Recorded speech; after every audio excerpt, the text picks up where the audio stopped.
आप सभी मसीह भाई बहनों को प्रभु यीशु मसीह के नाम से प्यार भरा जय मसीह की।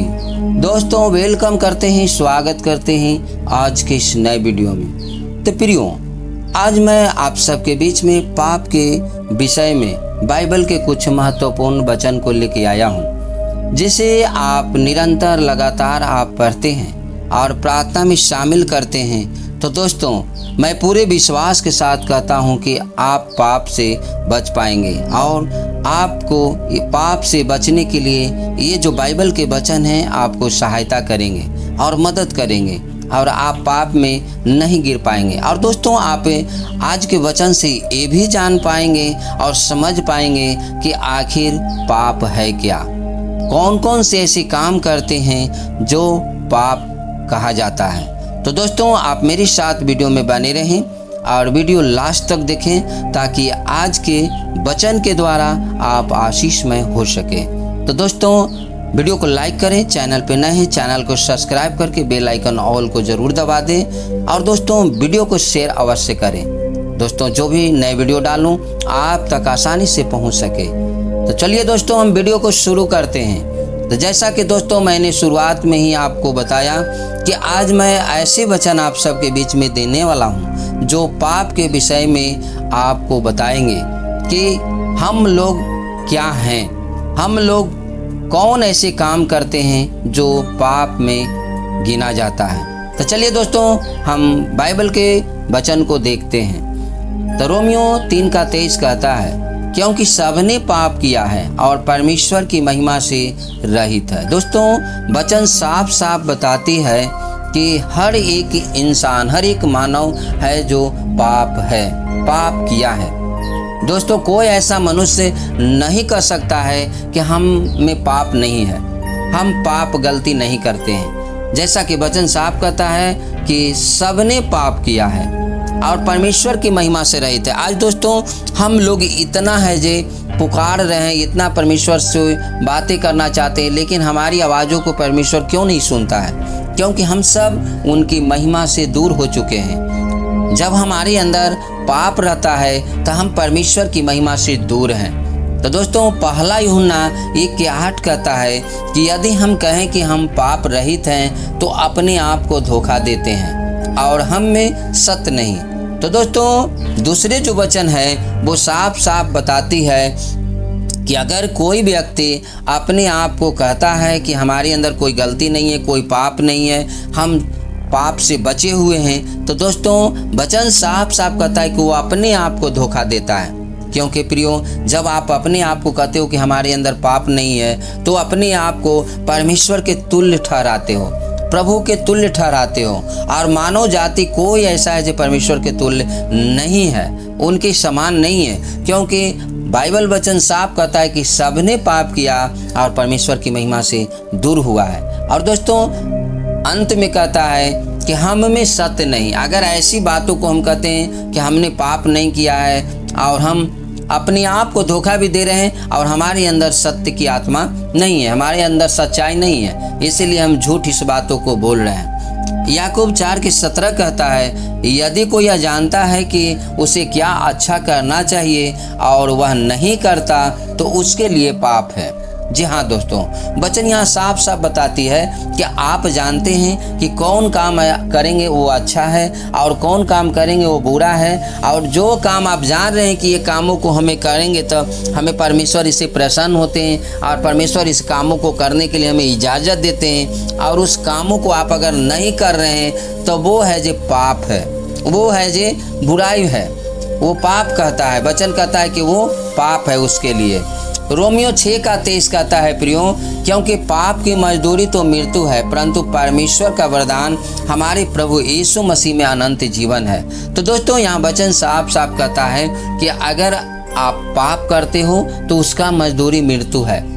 जो भी काम करता है प्रियो, उसका काम का मजदूरी मिलता है। तो अगर गुनाह पर गुनाह, पाप पर पाप आप कर रहे हो तो ये जान लो कि उसका जो मजदूरी मिलने वाला है वो मृत्यु है, वो अनंत काल के नाश की ओर ले जाने वाला है, अनंत काल का मृत्यु है।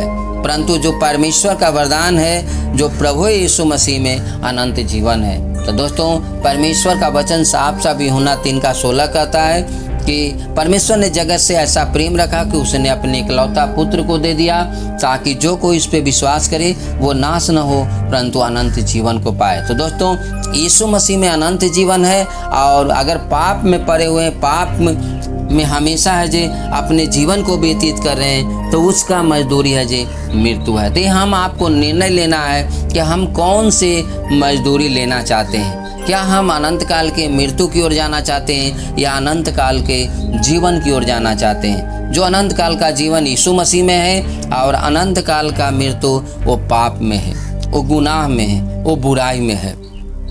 पहला यूहन्ना 2:1 कहता है, हे प्रियो बालकों, मैं तुम्हें इसलिए लिखता हूँ कि तुम पाप न करो, परंतु यदि कोई पाप करे तो पिता के पास हमारा एक सहायक है, अर्थात धार्मिक यीशु मसीह। तो दोस्तों, पौलुस यहाँ जो साफ साफ लिखते हैं और कहते हैं कि हे प्रिय बालकों, हम सबों को इस बातों से साफ साफ बता रहे हैं। बाइबल में इसलिए लिखा गया ताकि हम सब पाप को जान सके और पाप ना करें।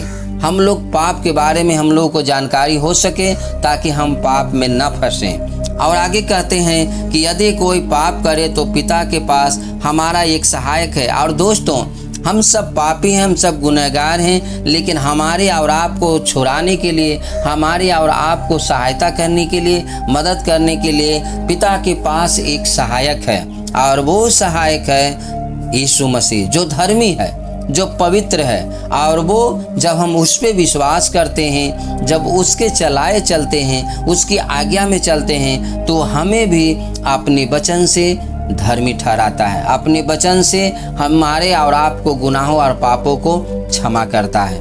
जैसा कि दोस्तों, हम आप सब वचन में देख सकते हैं कि पाप क्या है और शरीर के काम है जो पाप और बुराई है जो कैसे प्रकट होते हैं। जैसा कि गलातियों 5 अध्याय के 19 से 21 आयत तक जब पढ़ेंगे तो उसमें पाएंगे, वचन बताती है शरीर के काम तो प्रकट हैं, अर्थात व्यभिचार, गंदे काम, लुचपन, मूर्ति पूजा, टोना, बैर, झगड़ा, ईर्ष्या, क्रोध, विरोध, फुट, दलबंदी, डाह, मतवालापन, लीलाक्रिय वगैरह।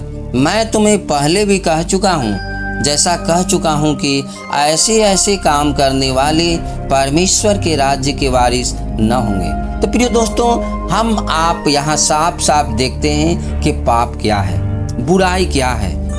ऐसे जो काम करते हैं, जो शरीर का ये काम है, जो प्रकट होता है, जो दिखाई देता है, और ये सारे काम है जो लोग करते हैं वो परमेश्वर की महिमा से रहित हैं, परमेश्वर की महिमा से दूर रहेंगे।